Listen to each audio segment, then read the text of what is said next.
El siguiente episodio está destinado a romper con las lógicas de este sistema. Incluye material sensible. Contra el Estado y el capital. Puede que no sea adecuado para todos los públicos. Sobre todo ciudadanos sensibles. Por lo que se recomienda discreción. O no, hace lo que quieras. Mates y anarquía, mates y anarquía. Prepárate un mate y ponete a escuchar.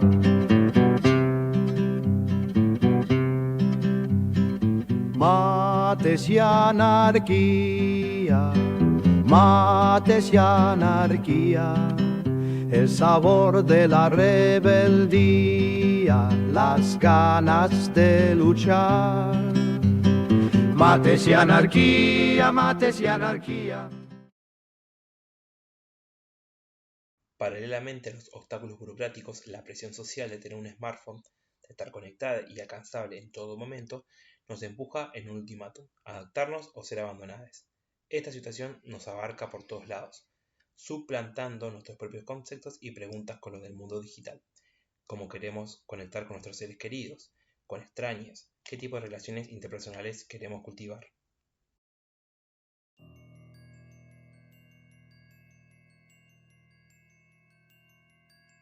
Hola a todos y bienvenidos al episodio número 9 de Mates y Anarquía. Hola Corvito, ¿cómo va? Hola Lau, ¿cómo estamos? ¿Todo bien por acá? ¿Todo bien? Bueno, en este episodio vamos a seguir hablando un poco de lo que empezamos en el episodio anterior, hablar de redes sociales. Queríamos enfocarnos un poco más en lo que es la vigilancia dentro de las redes y del mundo de internet. Sí, exacto, como entender también que hoy en día, como lo decíamos, el contexto es distinto, nuestra realidad es distinta, nos vinculamos desde otro lugar. Siento que las redes sociales atraviesan una forma importante de relación entre las personas hoy día. Y bueno, obviamente eso conlleva una consecuencia, ¿no? La necesidad de ser vigilados por parte del Estado y del capital, ¿no? Sí, hay algunas discusiones a dar, como bueno, el textito que leímos recién, que sobre qué cosas comunicamos, cómo. Creo que ya damos un poco por sentado la existencia de internet y de las redes sociales en nuestra vida y que un poco es inevitable, ¿no? Utilizar las redes, el celular. Quizás no y tenemos que verlo, pero no sé, por lo menos nosotros tenemos redes sociales, las utilizamos y creo que todo el tiempo nos estamos cuestionando como qué cosas publicamos, cómo decir las cosas, a quién le queremos llegar o qué es lo que queremos transmitir y de qué manera hacerlo de una forma que no nos ponga en riesgo, pero a la vez diciendo las cosas que queremos decir. Entonces como que ahí está un poco el desafío a veces que decimos, bueno, ¿cómo decimos esto? Para llegar, para transmitir y a la vez sin poner en riesgo nuestra seguridad personal. Sí, siempre la necesidad también de que esté esa reflexión presente, porque sí, podemos usar smartphone, podemos usar las redes sociales, pero bueno, que tenga esa reflexión crítica detrás también, no solo aceptar por aceptar, digamos, usémosla, pero sabiendo o criticando también el uso, no hace falta solo aceptar. Para mí fue un punto, hay dos puntos de inflexión importantes para mí en lo que es el uso del celular, que es uno, cuando llegó WhatsApp, por ejemplo, que era una mensajería gratis y que podías comunicarte todo el tiempo teniendo wifi obviamente, o datos, y la dos, la pandemia. O sea, claramente la necesidad también, o el sentimiento de un poco de soledad, si querés, o de la necesidad de armar redes a través de la virtualidad, porque bueno, la presencialidad estaba bastante restringida, aunque a mucha gente nos juntábamos igual. Existía, represión en la calle, existía vigilancia constante, puntos de control, de patrullaje, o sea, existían, digamos. Y son dos momentos clave que definen, tipo, para mí, en lo que es, no sé, nuestra vida quizá, porque somos de la misma época, el uso del celular, ¿no? El adaptamiento del celular en el bolsillo como una parte más del ser humano. Sí, creo que es difícil a veces darse cuenta lo mucho que cambiaron las cosas después de la pandemia y todo. Y a veces, bueno, es algo que nos vamos dando cuenta ahora, ¿no? Viendo como, mira todas las cosas que había antes y cómo fue cambiando. Y con respecto al celular, yo creo que antes como que incluso, no sé, nos resistimos bastante, ¿no? Al WhatsApp, a un montón de cosas, era como, no lo voy a usar. Hasta que llega un punto en que, como decía el texto, bueno, quedabas de afuera de todo. Y hoy en día siento que es un poco el Instagram. Si no tenés el Instagram no te enterás de las actividades, o que el Facebook, o que las redes. Y eso por un lado me parece un bajón igual, porque como es que necesitamos ver algo en una red social para enterarnos qué está pasando.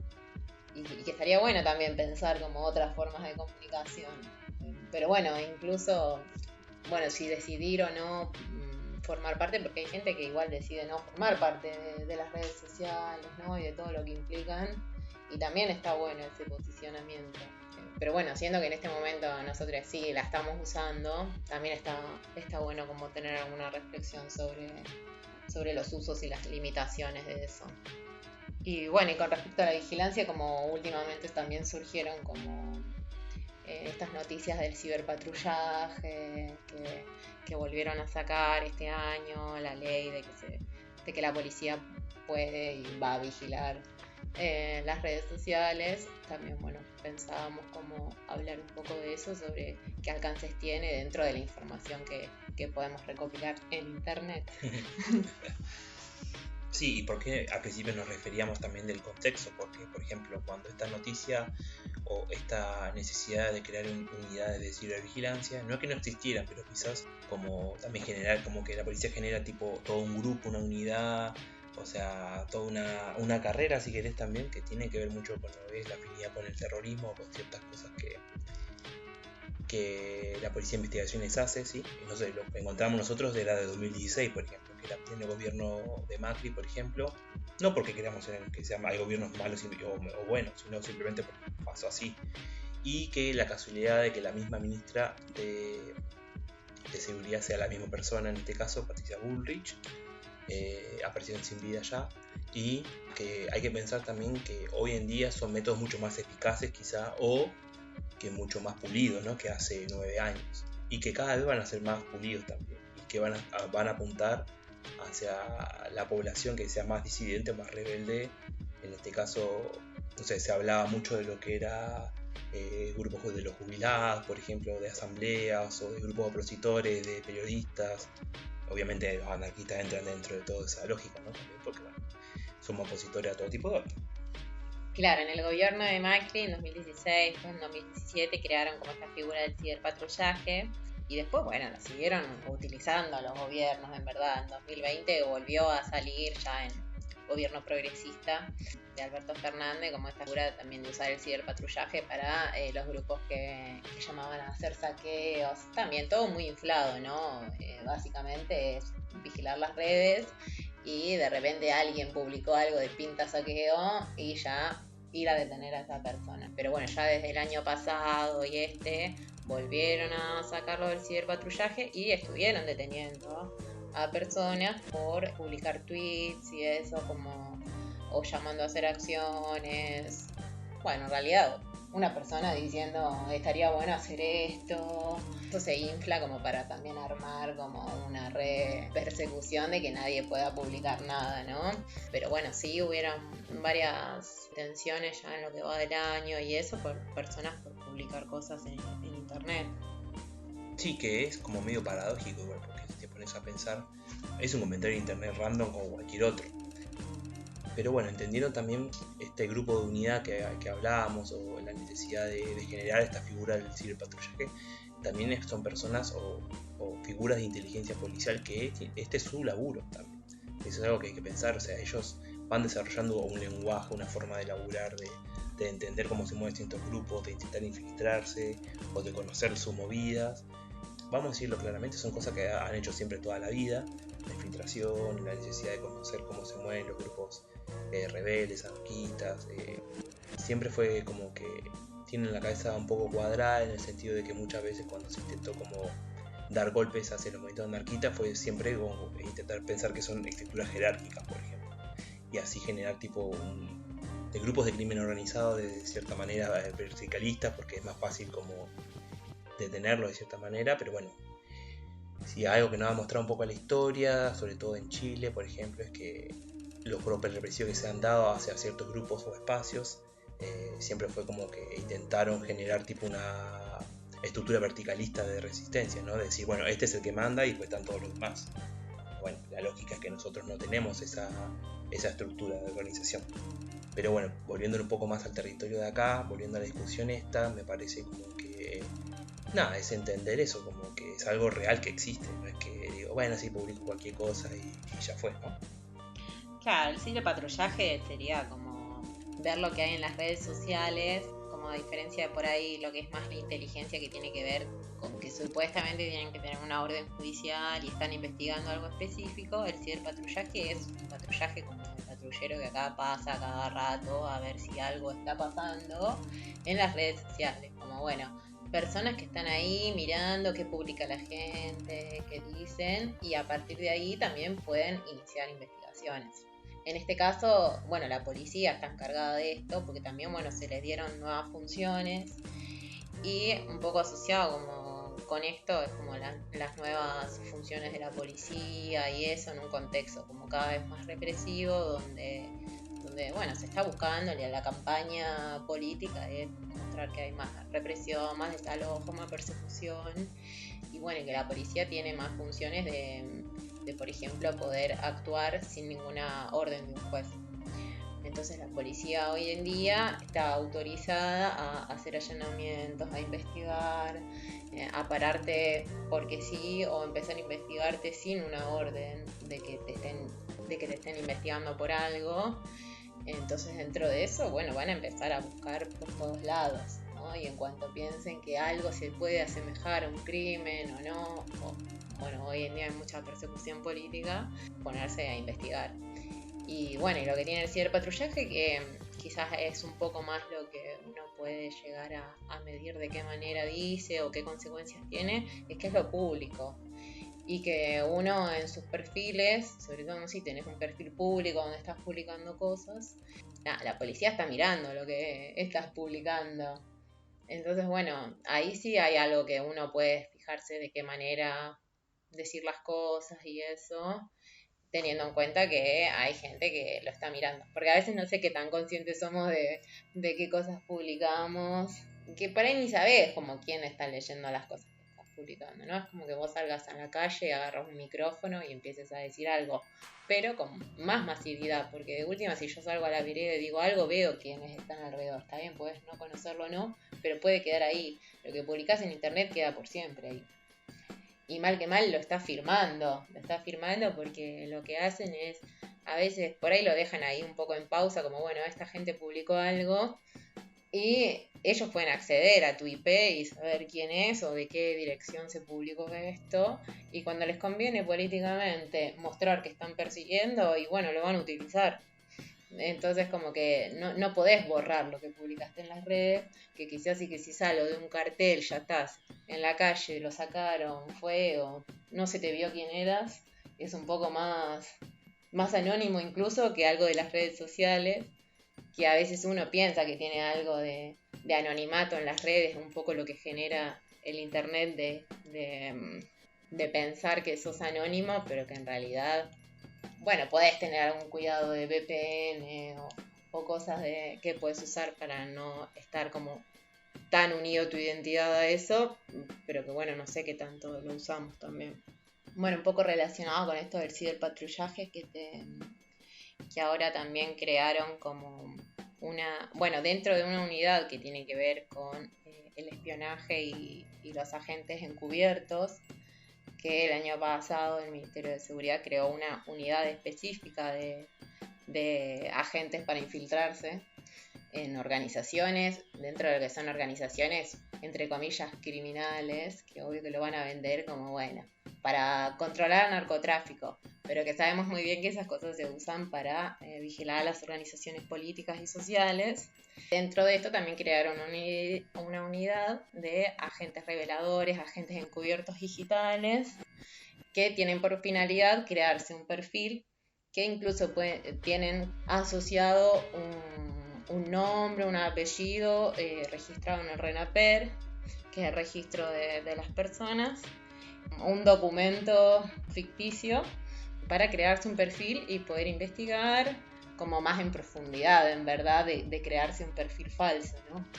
Entonces, bueno, también la discusión de ahí los infiltrados verdaderos, que son los del Estado, infiltrándose en organizaciones sociales y eso, cada vez tienen como un poco más de forma, donde claramente se está utilizando los infiltrados, ya sea digitales o en las organizaciones.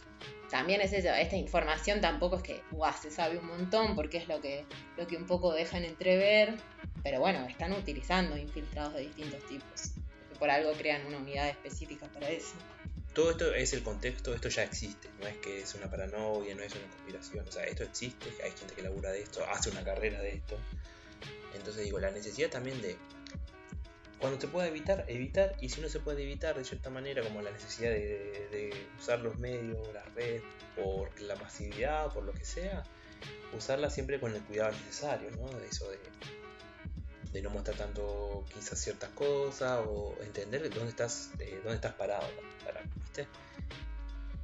Si se puede usar ciertas herramientas o aplicaciones que son un poco más seguras, se usan, pero entendiendo el riesgo también. Yo creo que es eso, es como que no hay una aplicación segura, no existen aplicaciones seguras, siempre todo puede ser usado en tu contra, vamos a decir.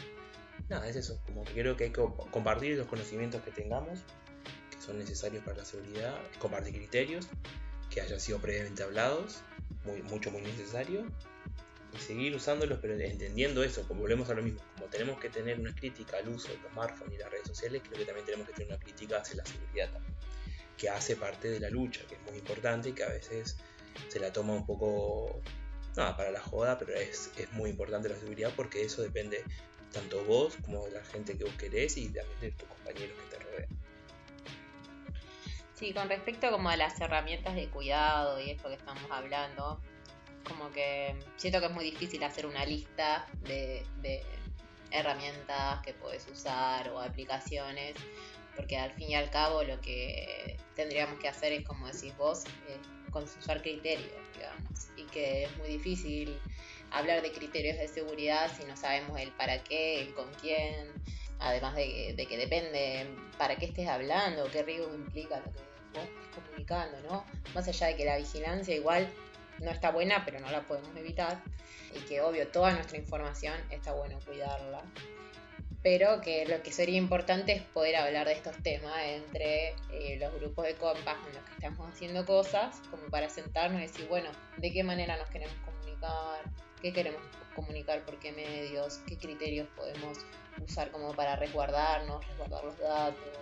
Pero bueno, es más como una charla de criterios más que una lista de herramientas, porque bueno, podemos mencionar, no sé, Signal, mails alternativos a Google, lo del VPN que estábamos diciendo que bloquea lo de la IP de dónde estás subiendo las cosas, pero al final es como que si uno no sabe bien qué implica, qué grado de seguridad tiene, sigue siendo una lista de aplicaciones que por ahí ni siquiera sabemos cómo usar, o sea, igual si agarran tu teléfono, uses la aplicación que uses y tenés todos los chats ahí, un poco da lo mismo. Entonces a veces decís como, bueno, no sé si sirve, digamos. Igual digo, hay un montón de información que se puede buscar en internet sobre eso, y está buenísimo tener info, y a mí me encanta cuando hay compas que saben más, porque no soy especialista en esto, para preguntarles, y siempre está bueno como aprender a usar otras herramientas dentro de lo digital. Pero bueno, tiene que ver más con esto de las charlas que podemos tener sobre de qué manera usamos las redes, para qué, con qué criterios. Y bueno, son charlas súper profundas al final.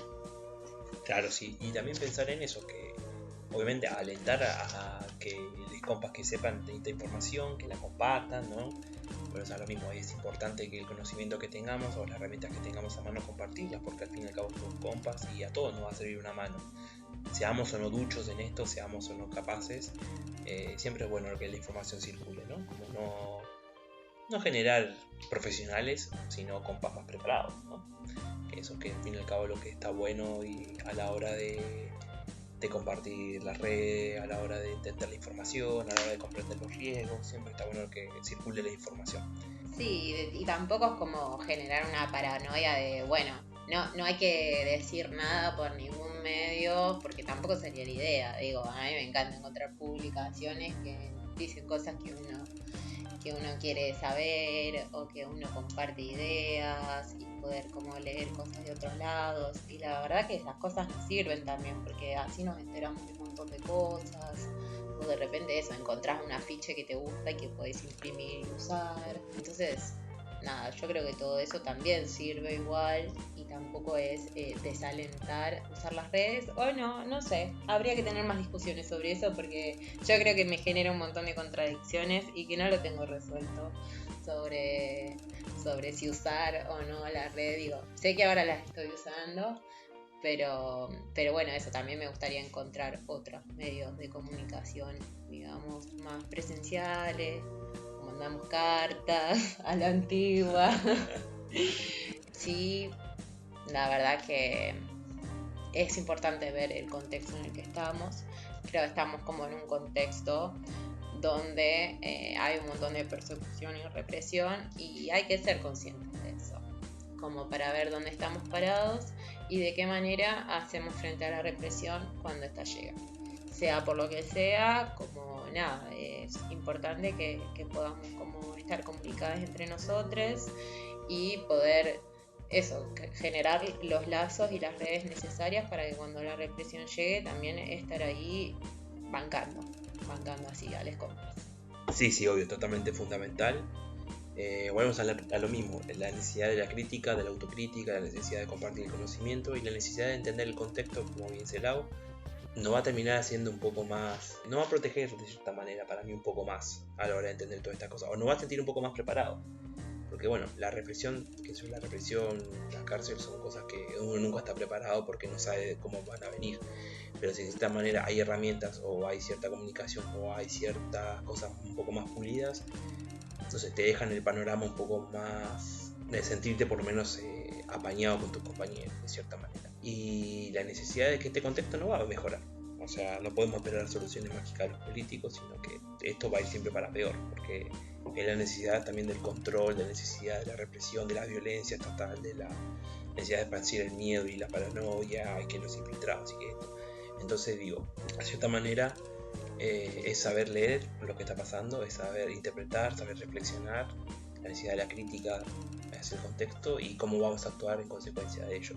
Sí, después, o sea, cada persona o cada grupo, como depende por dónde encare su militancia, tiene que como tener distintas estrategias, ¿no? Porque hay gente que por ahí le re gusta lo tecnológico y lo virtual y hacer cosas de ese lado, y bueno, y por supuesto van a ser distintos riesgos y distintas herramientas de seguridad las que van a utilizar, ¿no? Según si eso, sos una persona como más pública o no, vas a tener distintos cuidados, digamos, que no es lo mismo que por ahí, digo, si simplemente subís un flyer y ya, nada, como los riesgos que puede implicar eso o no.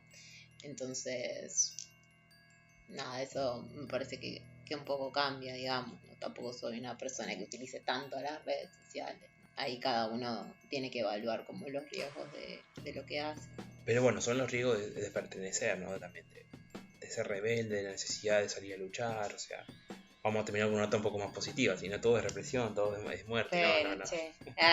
Todo tiene que ser, o sea, saben eso, ¿me entendés? Que siempre de los malos momentos vienen los mejores compañeros, eso es algo que queda claro. Oh.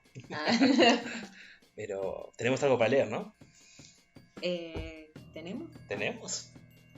Bueno, un parrafito queríamos leer de un fanzine que se llama Guía Básica de Autodefensa Digital para Celulares y que dice: estamos convencidos de que es momento de salir de la interpasividad impuesta para tener una participación activa y crítica en cuanto a las formas y los medios que elegimos al comunicarnos.